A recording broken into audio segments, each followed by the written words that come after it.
जय श्री ओम नमः सिद्धेभ्यः। रागादि वर्णादि से है यह आत्म भिन्न, शुद्ध बुद्ध चैतन्य में और अखंड अनन्य। जीव अजीव अधिकार समय सार परमागम का प्रारंभ की 5 गाथाओं में ये चर्चा ली गई है। आत्मा को नहीं जानने वाले किसी न किसी पर को आत्मा मान लेते हैं, लेकिन वे जिन जिन को पर को आत्मा मानते हैं, कहते हैं, वे वास्तव में यथार्थ निरूपण करने वाले नहीं हैं, परमार्थवादी नहीं है। ऐसा निश्चय के ज्ञाता अर्थात परमार्थवादी ये कहते हैं। टीका के माध्यम से भी चर्चा कर ली थी। टीका में उनकी तरफ से तर्क देते हुए कहने का प्रयास किया था कि वे उसे ही आत्मा क्यों मानते हैं। जयचंद जी छाबड़ा के भावार्थ से ये भी पढ़ लिया था अपन ने। ऐसी मान्यता कौन से दर्शन के नज़दीक है, कौन से मत के नज़दीक है, ये भी देख लिया था। और आपसे कहा था आपको भी देख कर आने के लिए। पूछें किसी को भी, किसको पूछे? अभी भी जिसको तैयार हो उसी से पूछेंगे, ताकि अपना समय नहीं लगे ज़्यादा। पीछे से फस्तियर से भी हाथ आ रहे हैं। और रमन के पीछे कौन है?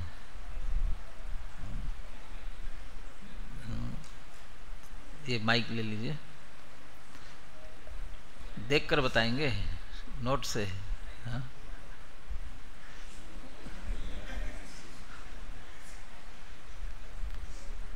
वेदांत अध्यवसान भावों को आत्मा मानते हैं, मीमांसक कर्मों को आत्मा मानते हैं, सांख्य अध्यवसान में जो तीव्रता मंदता है उन भावों को आत्मा मानते हैं, चारवाक कर्मों के संयोग को आत्मा मानते हैं। चारवाक सबसे अंत में लिया है, नहीं तो अच्छा क्रम से नहीं लेके। अच्छा चलिए। हाँ अच्छा, वैसे से 9 कर्म को आत्मा मानते हैं, योग द्रव्य कर्म को आत्मा मानते हैं, बौद्ध सौ भावों के उदय को आत्मा मानते हैं। कर्म का उदय जो कि तीव्र मंदता लिए हुए। और कितने? न्यायिक कर्मों के अनुभाग को आत्मा मानते। ठीक है, क्रम आगे पीछे हो गए सभी। हाँ, और मत भी इधर उधर हो गए। चलिए, और कौन व्यवस्थित बताएगा? हाँ, क्या नाम? सौरभ। हाँ बोलिए, माइक देना आगे।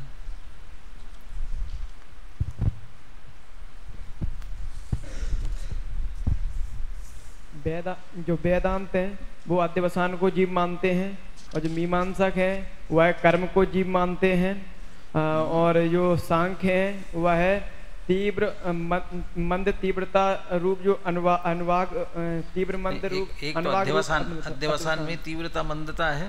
हाँ, और एक कर्म के उदय की, और वो एक कर्म के उदय की है। और जो अध्यवसान की तीव्रता मंदता रूप जो अनुवाग है उसको तो मानते हैं सांख्य उसे जीव मानते हैं। और फिर जो वैशेषिक है वह 9 कर्म को जीव मानते हैं, और जो बौद्ध हैं वह कर्म के उदय को जीव मानते हैं, और जो योग है वह तीव्र मंदरूप कर्म के अनुवाग को जीव मानते हैं, और जो न्यायिक है वह जीव और कर्म के इन दोनों रूप मिली रूप अवस्था को जीव मानते हैं, और जो चारवाक है वह कर्म के जो संयोग रूप अवस्था है उसे जीव मानते हैं। चलिए, बहुत अच्छा। सभी मत के साथ में इसको बताने का प्रयास किया। ये उस मत की मिलती जुलती मान्यता है, ये ध्यान रखना। मैंने सीधा उस मत की ही ऐसी मान्यता, ऐसा नहीं, ये उनके मान्यता के नज़दीक है। अमृतचंद्र आचार्य ने उनकी तरफ से इन सब के लिए तर्क दिया। वे जिसको भी मानने वाले वे उसको ही जीव क्यों मानते हैं, क्या तर्क दिया इसके लिए? प्रश्न आया समझ में? गौरव, तर्क दिया ना हर एक की तरफ से, वे वेदांत वाले ऐसे ही क्यों मानते हैं, वो नो कर्म कोई शरीर कोई जीव मानने वाले ऐसा क्यों मानते हैं। हर एक के लिए ना ऐसा होने से उनका तर्क क्या है। हर एक का तर्क अलग अलग नहीं पूछ रहा हूँ, और है भी नहीं अलग अलग, एक ही तर्क दिया हुआ है सबके लिए। क्या है अनुभव,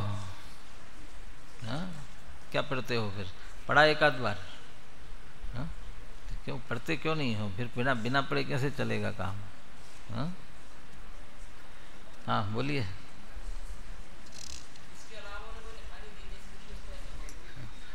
माने जो जिनकी मान्यता है उन्हें ऐसा लगता है इससे भिन्न कोई जीव है ही नहीं, इसलिए हम इसी को जीव मानते हैं, इससे भिन्न कोई जीव दिखाई नहीं देता।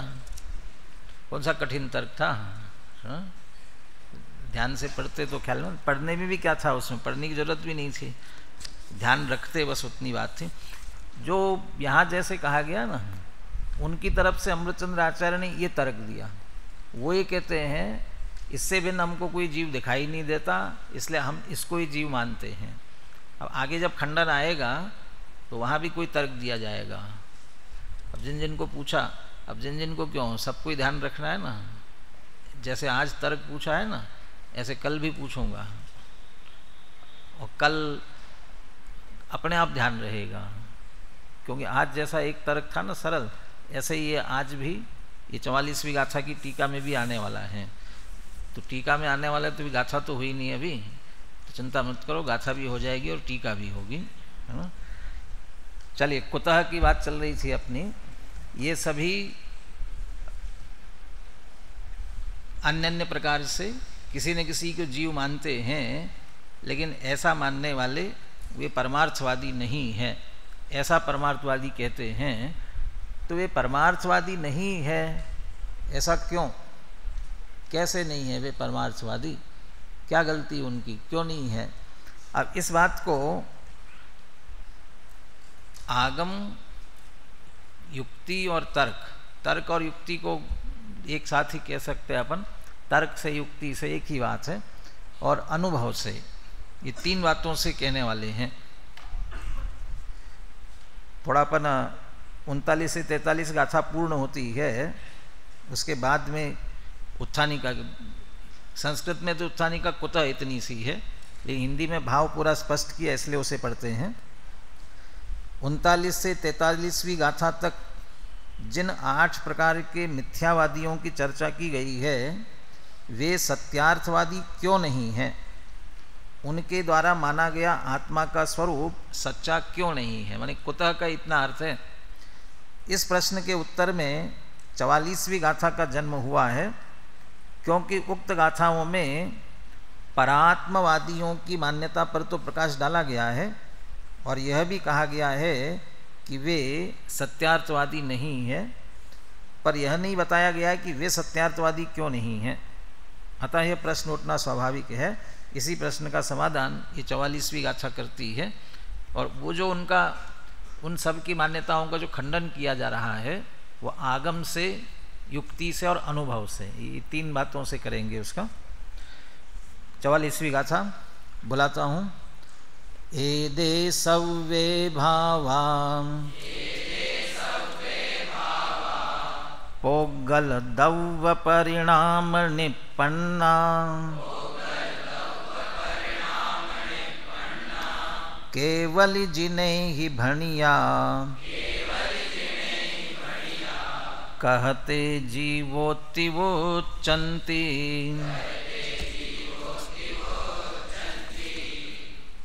एदे सव्वे भावा, ये सब भाव। अब ये सब भाव कौन कौन से, वो जो 8 प्रकार की मान्यता थी, वहाँ अध्यवसान से प्रारंभ किया था, और अंत में कर्मों का संयोग, वहाँ तक वो जो 8 प्रकार के भाव लिए, वे सभी पोगल द्रव्य परिणाम निपन्ना, पुद्गल द्रव्य के परिणाम से निष्पन्न है। पुद्गल द्रव्य के परिणाम से, पुद्गल द्रव्य से निष्पन्न भी कह सकते हैं। माने उनका मूल पुद्गल द्रव्य है। तो पुद्गल द्रव्य से निष्पन्न है तो फिर वे क्या होंगे कि वे सब पुद्गल होंगे।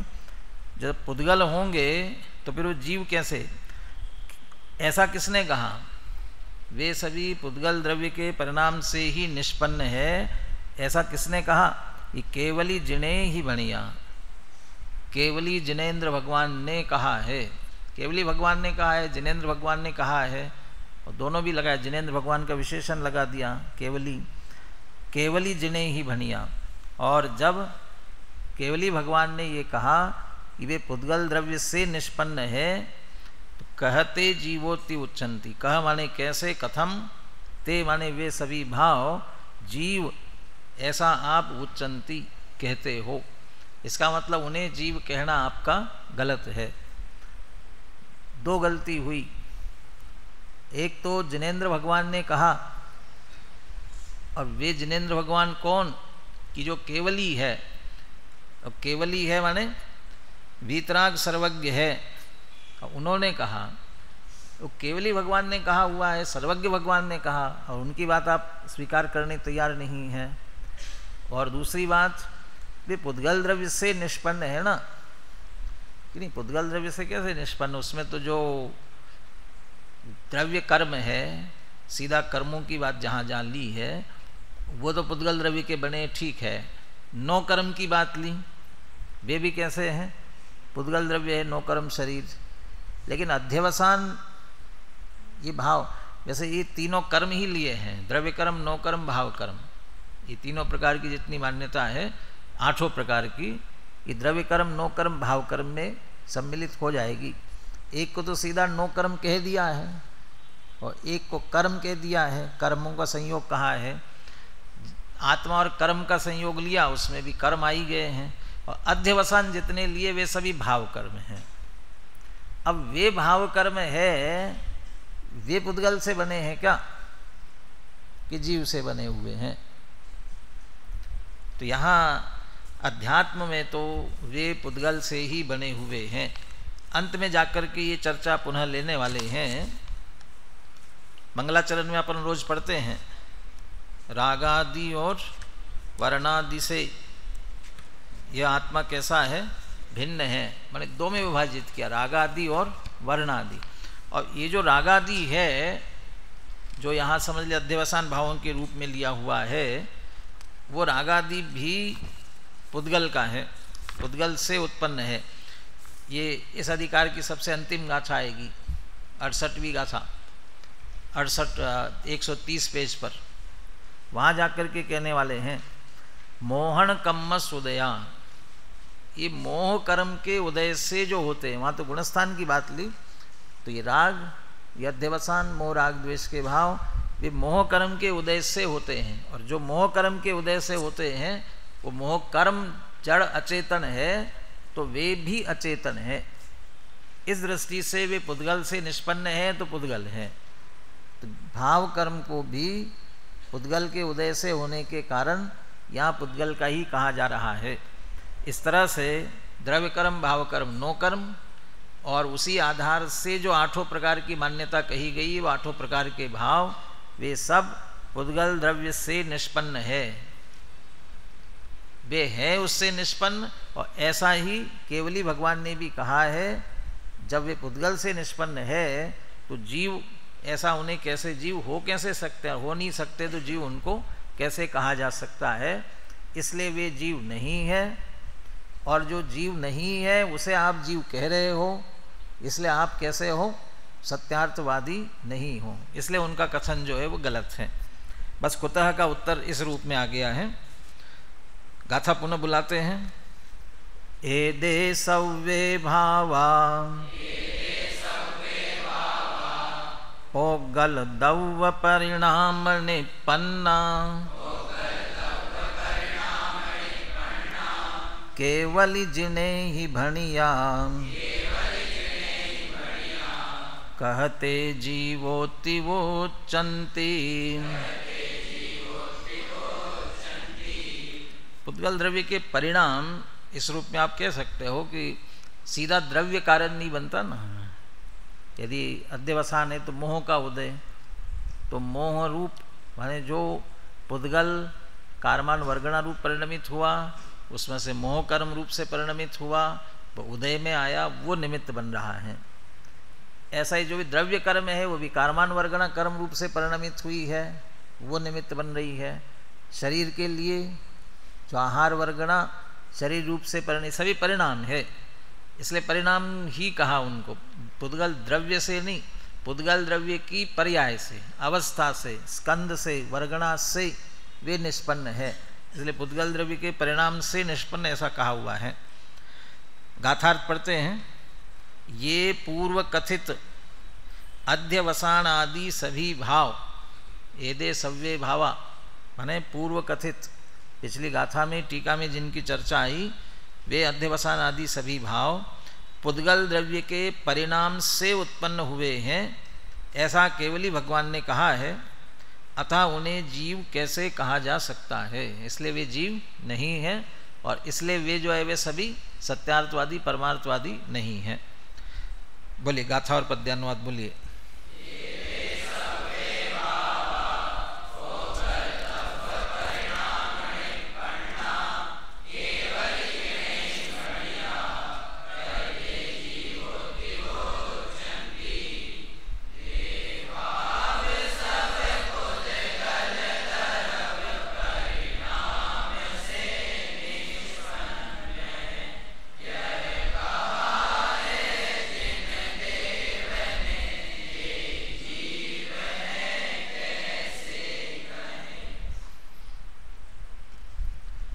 टीका प्रारंभ करते हैं।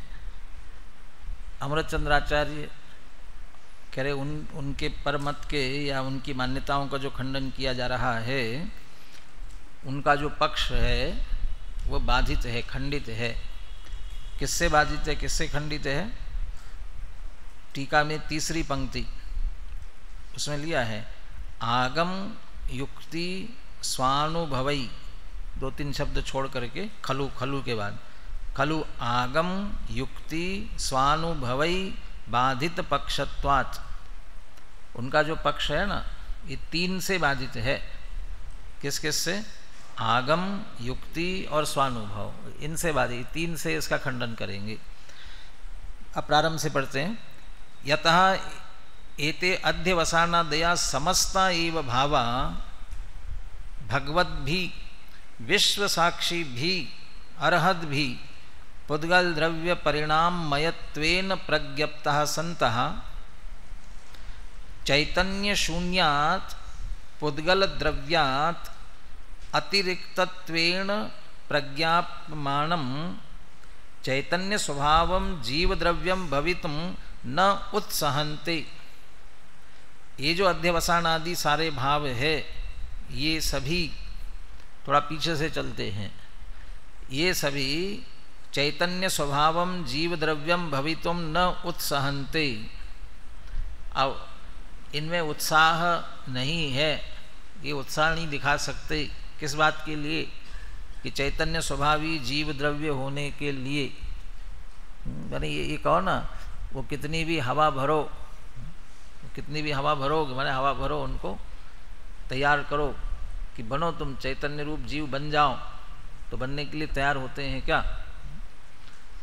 वो कुछ एक ऐसे कहावत आते हैं ना कि सिखाए पूत क्या होते हैं वो, हाँ, किसमें नहीं चढ़ते हैं?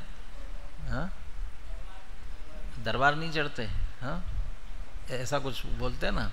माने किसी को जिसमें जो योग्यता नहीं हो उसको जबरदस्ती आप तैयार करके बिठाने की कोशिश करोगे तो नहीं हो पाएगा। दरबार नहीं चढ़ते माने कोई किसी पद पर जबरदस्ती उनको बिठाओ, पढ़ा सिखा के आपने भेज दिया, अब पढ़ा सिखा के भेजा, उससे क्या होगा? तो वो गलती कर सकता है, उसको स्वयं की बुद्धि नहीं है तो गलती कर सकता है। ये उस पुद्गल में आपको जीव बनाओ उसको, नहीं, न उत्साहन्ते। वैसे उत्साहन्ते का सीधा अर्थ होने के लिए समर्थ नहीं है, वे जीव द्रव्य नहीं हो सकते हैं। क्यों? जीव द्रव्य कैसा है? ये चैतन्य स्वभावम। और वे सभी कैसे हैं? चैतन्य शून्यात् पुद्गल द्रव्यात् अतिरिक्तत्वेन प्रज्ञा, चैतन्य स्वभाव की विशेषता बताई है। जो जीव द्रव्य चैतन्य स्वभावी, वो कैसा है? वो चैतन्य शून्य ऐसा जो पुद्गल द्रव्य, उससे अतिरिक्त, उससे भिन्न, उससे कोई संबंध नहीं, रंच मात्र भी। वो पुद्गल तो अत्यंत जड़ है और ये आत्मा चैतन्य स्वरूपी है। तो चैतन्य से शून्य ऐसे पुद्गल द्रव्य से अतिरिक्त ऐसा जो चैतन्य स्वभावी जीव है, वे उस जीव द्रव्य के रूप में होने के लिए वो समर्थ नहीं है। क्यों नहीं है समर्थ? क्योंकि उनको पुद्गल द्रव्य परिणाममयत्वेन प्रज्ञप्ता, वे कैसे कहे गए हैं? वो पुद्गल द्रव्य के परिणाममय कहे गए हैं, और पुद्गल द्रव्य के परिणाममय है तो चैतन्य से शून्य है, और चैतन्य से शून्य है तो चैतन्य स्वभावी जीव द्रव्य वो कैसे हो सकते हैं? इसलिए होना संभव नहीं है। ऐसा किसने कहा कि पुद्गल द्रव्य के परिणाम है? ऐसा किसने कहा? अरहत भी, अरहंत भगवान ने कहा। तो अरहंत भगवान ने कहा है, तो ये तो जैन मत के पक्ष में उन्होंने ये कहा है। दूसरों के मत के पक्ष में गए, दूसरों के मत सिद्ध हो ऐसी बात वो कैसे कह सकते थे? ये तो पक्षपात है। जैन मत की सिद्धि के हिसाब से उन्होंने कह दिया कि ऐसा नहीं है। वे अरहंत भगवान कैसे हैं?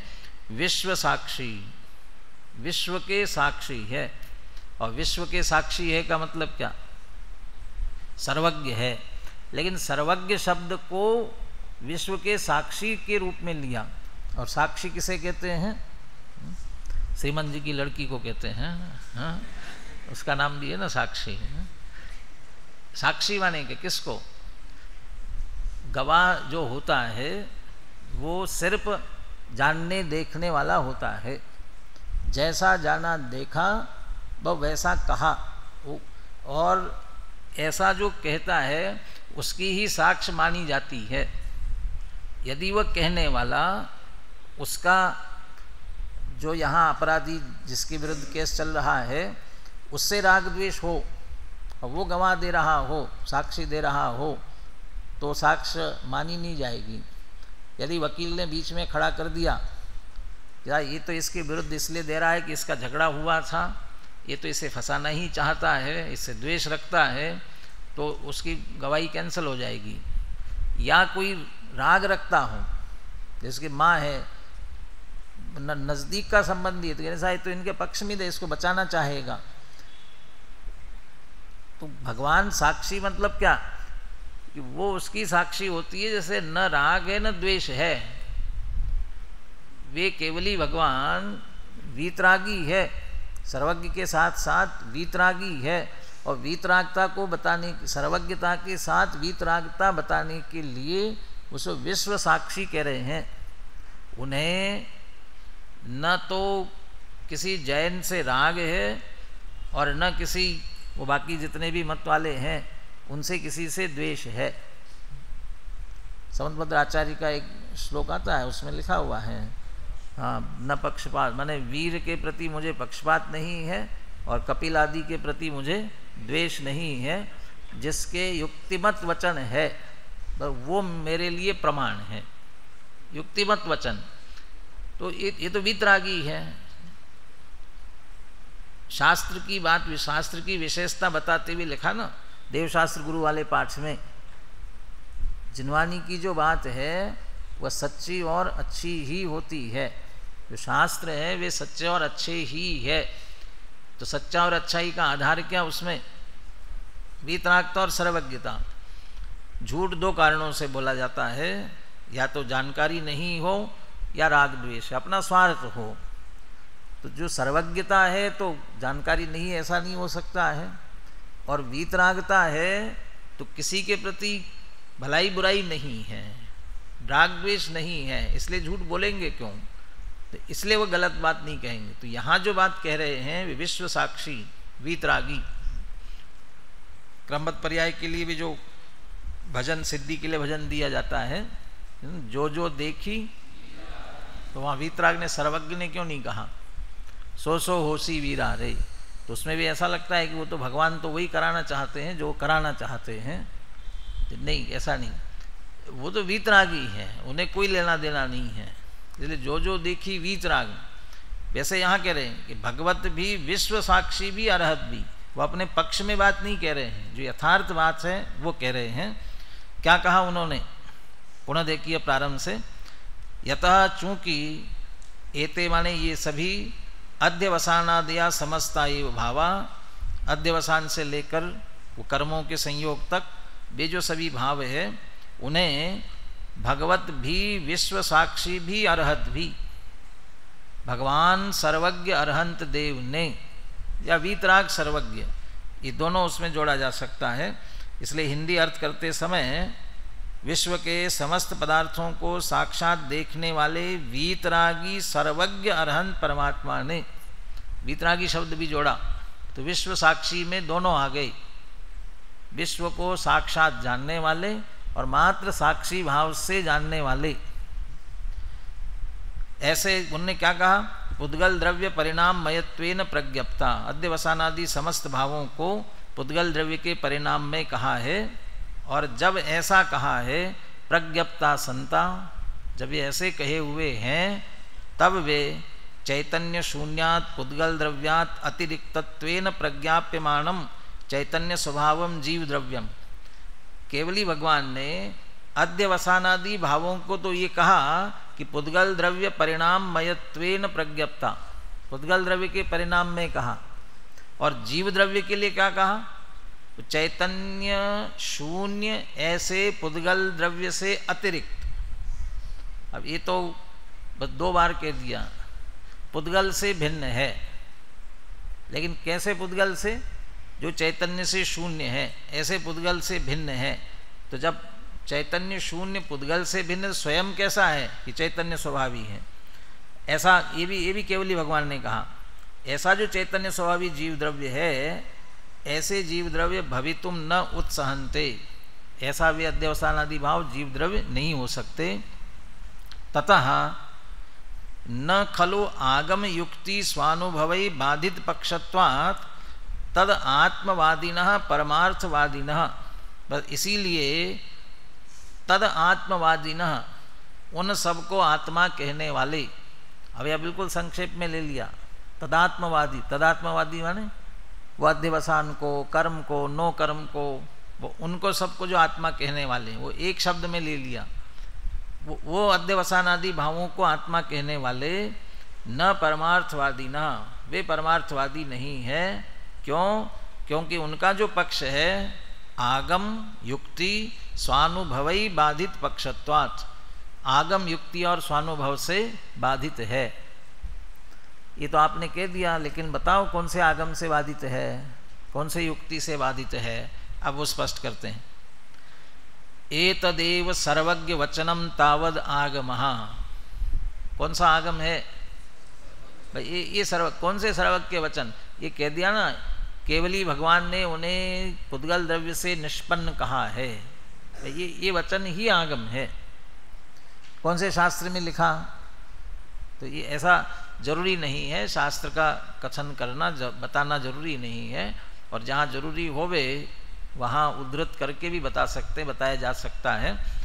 ये तो कुंद आचार्य की गाथाओं को दूसरे उद्धृत करेंगे, कुंद आचार्य किसे उद्धृत करेंगे, उन्होंने भी ये पूरी पीछे का इतिहास दिया है ना, द्वितीय श्रुत स्कंद की उत्पत्ति कैसे हुई, अंतिम श्रुत केवली भद्रबाहु, और उनके बाद में धीरे धीरे जो द्वादशांग नष्ट होता चला गया, फिर पूर्वों के ज्ञाता रहे, पूर्वों में से भी कुछ पूर्व के कुछ अंश का नहीं प्राभृत के अधिकार, उनका जो ज्ञान था गुणधर आदि आचार्यों से होते हुए माने आप तक पहुंचा है, उसके आधार से लिख रहे हैं। इसलिए वो सब बस जिनेन्द्र भगवान ने कहा, यही यहाँ पर आगम है।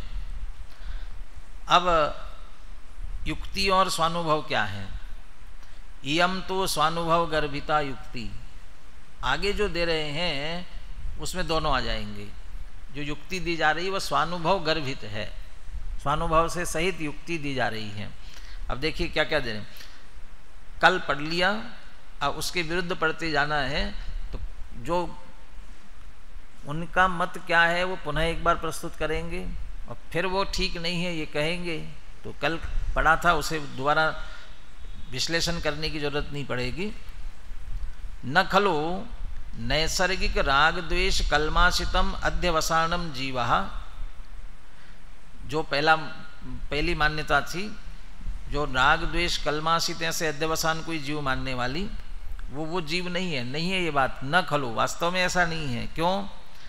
तथा विध अध्यवसानात् कार्त स्वरस्य इव शामिकाया अतिरिक्तत्वेन अस्य चित् स्वभावस्य विवेचकैः स्वयं उपलभ्यमानत्वात्। उन्होंने वहाँ दृष्टांत देते हुए कहा था कि जैसे कालेपन से भिन्न कोई कोयला नहीं होता, इसलिए हम कालेपन को ही कोयला मानते हैं, और उसके अलावा और कोई कोयला नहीं है। ऐसे ही अध्यवसान से भिन्न कोई जीव नहीं होता, इसलिए हम क्या करते हैं, अध्यवसान को ही जीव मानते हैं। तो कह रहे कालेपन से भिन्न कोयला तो नहीं होता है, लेकिन कालेपन से भिन्न सोना तो होता है, सोने का अस्तित्व तो होता है, सोना तो अलग है कि नहीं उससे।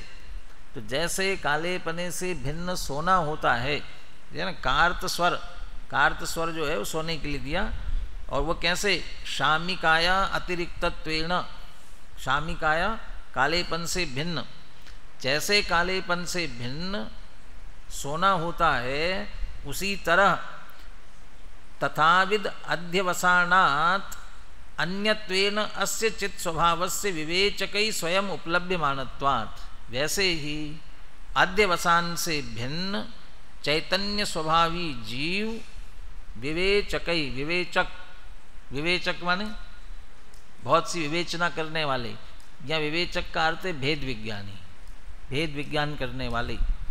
शब्दों में विवेचन की बात नहीं, अंतरंग में भिन्नता जानकर उसकी प्रतीति विश्वास करने वाले वे विवेचक, विवेक करने वाले भेद विज्ञानी। तो भेद विज्ञानियों को वो चैतन्य स्वभावी आत्मा स्वयं उपलभ्यमान है, उन्हें अनुभव में आ रहा है। भेद विज्ञानियों को अध्यवसान से भिन्न चैतन्य स्वभावी आत्मा स्वयं अनुभव में आ रहे, स्वयं उपलभ्यमान माने उपलब्ध हो रहा है। कहाँ उपलब्ध हो रहा है? भेद विज्ञान करके वे अनुभव कर रहे हैं, तो उन्हें अनुभव में आ रहा है। अध्यवसान ही जीव हो ऐसा नहीं है। वे तो कह रहे हैं कि अध्यवसान ही जीव है, जैसे कालेपने से भिन्न कोयला नहीं होता। वो कह रहे जब भेद विज्ञानी अनुभव करने जा रहे हैं अध्यवसान से भिन्न, जब मोही रागी द्वेषी जीव है उस समय भी उससे भिन्न चैतन्य स्वभाव का संचेतन संवेदन करते हैं भेद विज्ञानी, तो उन्हें अनुभव में आता है। तो इसका अर्थ उससे भिन्न व चैतन्य स्वभावी आत्मा है, जब ही उनके अनुभव में आ रहा है। यदि ऐसा नहीं होता तो अनुभव में नहीं आता। भिन्नता कितनी है कि जैसे वह कालेपने से रहित सोना स्वतंत्र बिल्कुल कालेपन से रहित है, ऐसा बिल्कुल अध्यवसान से भिन्न व चैतन्य स्वभावी आत्मा है। तो क्या तर्क हुआ? और स्वानुभव युक्ति है ना, तो क्या युक्ति है कि उससे भिन्न चैतन्य स्वरूपी आत्मा उपलब्ध होता है। अब स्वानुभव क्या है कि भेद विज्ञानियों के अनुभव में आ रहा है। तो भेद विज्ञानियों के अनुभव में आ रहा है ये स्वानुभव, और चूंकि वो उससे भिन्न अनुभव में आ रहा है इसलिए वह है उससे भिन्न है, यही युक्ति है। इसलिए इसको कहा था स्वानुभव गर्भित युक्ति। अब हर एक में इसी तरह से युक्ति देंगे। जैसे उन्होंने कहा था उससे भिन्न हमें आत्मा दिखाई नहीं देता, यहाँ कहते भेद विज्ञानी देखते हैं तो उन्हें उससे भिन्न चैतन्य स्वभावी आत्मा अनुभव में आता है। जब अनुभव में भिन्नता से आ रहा है इसका मतलब वो बराबर भिन्न है। दूसरी मान्यता, न खलु अनाद्यनंत पूर्वापरिभूत अवयव एक संसरण लक्षण क्रिया रूपेण क्रीडत कर्म एव जीव। उनकी पूरी मान्यता फिर से दोहराई है। अनादि अनंत क्रीड़ा करता हुआ ऐसा जो कर्म है वो जीव नहीं है। क्यों नहीं है? कर्मणो अतिरिक्तत्वेन अस्य चित् स्वभावस्य विवेचकै स्वयं उपलभ्यमानत्वात्। भेद विज्ञानी स्वसन्मुखता से संचेतन संवेदन करते हैं तो उन्हें इन कर्मों से अत्यंत भिन्न ऐसा चैतन्य स्वभावी आत्मा स्वयं अनुभव में आता है। स्वयं उपलभ्यमानत्वात् माने स्वयं अनुभव में आता है। क्यों आ रहा है स्वयं अनुभव में? क्योंकि है इसलिए अनुभव में आ रहा है। तीसरा, न खलु तीव्र मंदानुभव भिद्यमान दुरंत रागरस निर्भर अध्यवसान संतानो जीवहा। जो तीसरी मान्यता वाले अध्यवसान की संतति को जीव कहते थे, वह भी जीव नहीं है। ततो अतिरिक्तेन अस्य चित् स्वभावस्य विवेचकई स्वयं उपलभ्यमानत्वात्। उस अध्यवसान संतति वो भले ही चलती रहे, लेकिन उसी समय उससे भिन्न चैतन्य स्वभावी आत्मा भेद विज्ञानियों को स्वयं संचेतन अनुभव में आता है। चौथी मान्यता, चौथी नो कर्म वाली है। न खलु नव पुराण अवस्थादि भेदेन प्रवर्तमानम नो कर्म जीवः। इस वाक्य को अर्थ इसलिए नहीं कर रहे, कल किया है विस्तार से चर्चा इसकी। तो वो जो नो कर्म है वह भी जीव नहीं है। शरीरात अतिरिक्तत्वेन अस्य चित् स्वभावस्य विवेचकई स्वयं उपलभ्यमानत्वात्। क्योंकि शरीर से भिन्न ये जो चैतन्य स्वरूपी आत्मा है वह विवेचकी भेद विज्ञानियों को स्वयं अनुभव में आ रहा है। इसलिए नो कर्म से शरीर से भिन्न चैतन्य स्वरूपी आत्मा निश्चित रूप से है। कितनी? 4 हो गई मान्यता। अब 5वीं, न खलु विश्वमपि पुण्य पाप रूपेण आक्रमण कर्म विपाको जीवा। कर्म विपाक भी जीव नहीं है। क्यों? शुभाशुभ भावात अतिरिक्तत्वेन अस्य चित् स्वभावस्य विवेचकई स्वयं उपलभ्यमानत्वात्। भेद विज्ञानियों को वह चैतन्य स्वभावी आत्मा किससे भिन्न अनुभव में आता है? शुभाशुभ भावों से, अर्थात वह कर्म का विपाक है। तो कर्म के विपाक से भिन्न स्वयं अनुभव में आ रहा है। 4 हो गए, 5 हो गए। हाँ, 6वीं मान्यता, न खलु साता असात रूपेण अभिव्याप्त समस्त तीव्र मंदत्व गुणाभ्याम विद्यमाना कर्म अनुभवो जीवः। कर्म का अनुभव, अनुभाग, वह भी जीव नहीं है। सुख दुखातिरिक्तत्वेन अन्यस्य चित् स्वभावस्य विवेचकैः स्वयं उपलभ्यमानत्वात्। 1-2 जगह स्खलन माने गलती हुई है, इस पर सुधार लेना। चित् स्वभावस्य, चित् स्वभावाय लिखा ना, चित् स्वभावस्य विवेचकैः स्वयं उपलभ्यमानत्वात्। सुख दुख से भिन्न चैतन्य स्वभावी आत्मा बराबर भेद विज्ञानियों को अनुभव में आता है। ये साता असाता शब्द आया ना, इसलिए शैलेश भाई का वाक्य याद आ रहा है। उन्होंने कहा ना, ये अज्ञानी और ज्ञानी में क्या अंतर है? साता अज्ञानी क्या करता है और ज्ञानी क्या करता है? जो अज्ञानी साता के समय असाता को देखता है।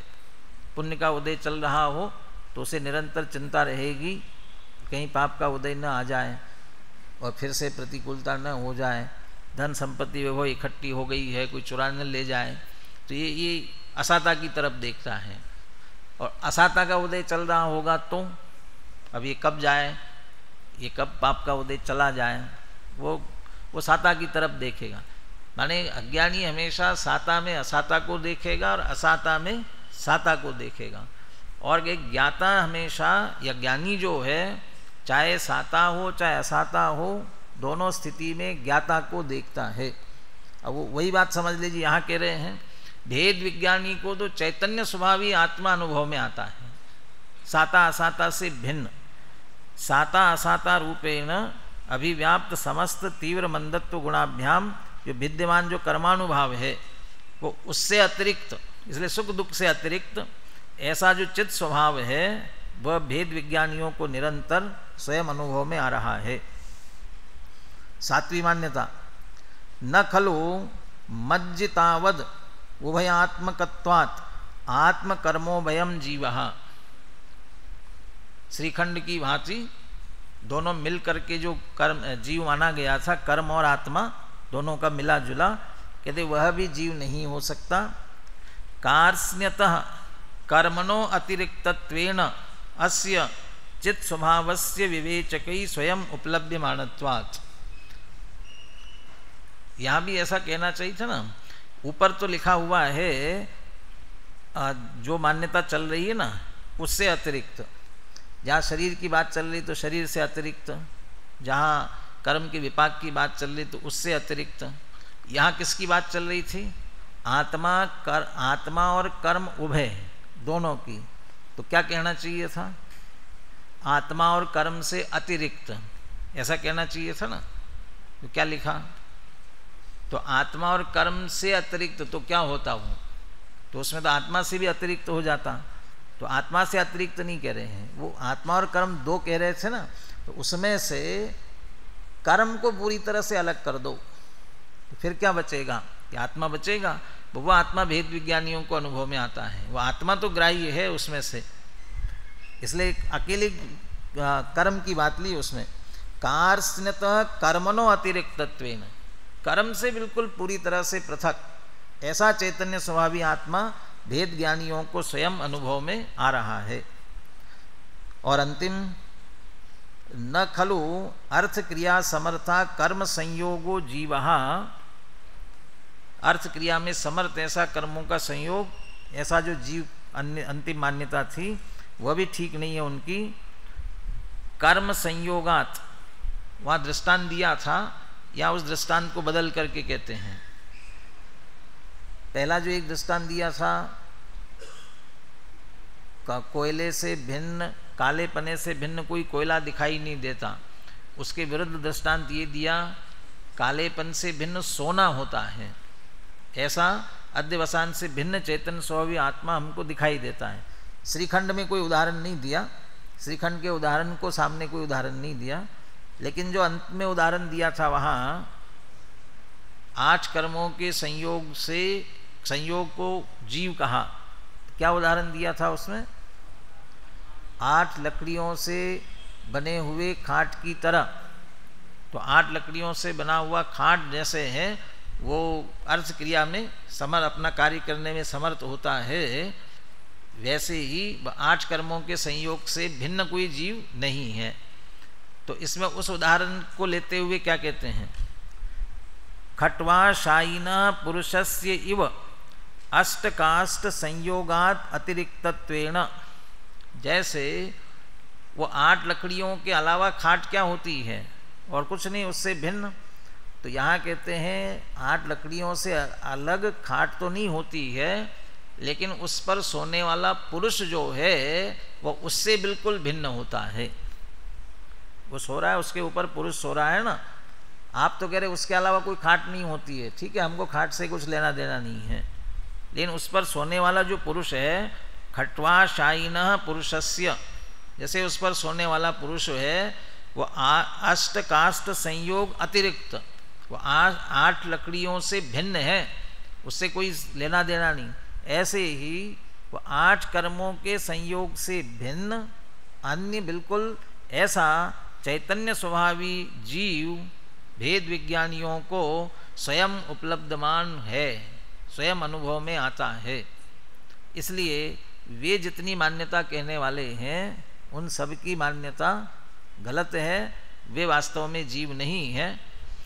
इह खलु पुद्गल भिन्न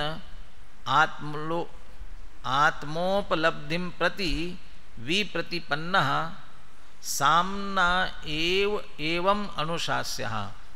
सामना मतलब समता भाव पूर्वक, एवं इस प्रकार से अनुशास्यः समझा देना चाहिए, उपदेश करने योग्य है। वो बेचारे क्या करे, वस्तु स्वरूप को नहीं समझते हैं, इसलिए उन्हें समता भाव पूर्वक समझाओ। पिछली गाथा की टीका यहाँ से प्रारंभ की थी, थोड़ा सा कठोर शब्दों का प्रयोग किया था, इसलिए यहाँ आते आते थोड़ा सा अमृतचंद्र आचार्य को लगा होगा कि ज़्यादा कठोर शब्द का प्रयोग किया है, इसलिए थोड़ा सा अब सांत्वना देते हैं कि नहीं, इस तरह से समता भाव से उनको समझाना चाहिए। गुरु कैसे होते हैं? वो घड़ा घड़ने वाले कुम्हार जैसे ऊपर से चोट भी देते हैं और अंदर से हाथ का सहारा भी लगाते हैं। ऐसे शुरू में कहा था ये बिल्कुल नपुंसक है, और अब जाके कहते हैं कि नहीं, इस तरह से कठोर मत बनो। सामना एवं अनुशास्यः, समता भाव पूर्वक उन्हें समझाना चाहिए। किनको? पुद्गल भिन्न आत्मोपलब्धिम प्रति विप्रतिपन्ना। पुद्गल से भिन्न आत्मा है, लेकिन उसके उपलब्धि के प्रति, उसको मानने के प्रति जो विवाद कर रहे हैं विभिन्न मत के मान्यता से, तो उनको कहते हैं इस तरह से समता भाव पूर्वक उन्हें समझाना चाहिए, या उन्हें इस तरह से समता भाव पूर्वक समझा दिया। इस तरह से आगम क्या हुआ? चूंकि केवली भगवान ने इन्हें पुद्गल द्रव्य से निष्पन्न कहा हुआ है, इसलिए पुद्गल है, जीव नहीं है, बस ये आगम हुआ। और युक्ति क्या हुई? आप कहते हो ना उससे भिन्न हमें आत्मा दिखाई नहीं देता, यहाँ युक्ति दी है भेद विज्ञान, माने अत्यंत दृष्टि को सूक्ष्म करके, ज्ञान को सूक्ष्म करके, सूक्ष्म दृष्टि से देखो और भेद विज्ञान करो, तो वहाँ इनसे भिन्न चैतन्य स्वभावी आत्मा भेद विज्ञानियों को अनुभव में आता है। और स्वानुभव भी कहा था ना कि ये अनुभवियों को स्वयं अनुभव में आ रहा है, यही स्वानुभव है। चलिए, ये विशेष और इसमें जो बात कही गई है इसकी चर्चा कल करते हुए अपन आगे की गाथा, कलश है बहुत सुंदर, उस कलश की चर्चा प्रारंभ करेंगे।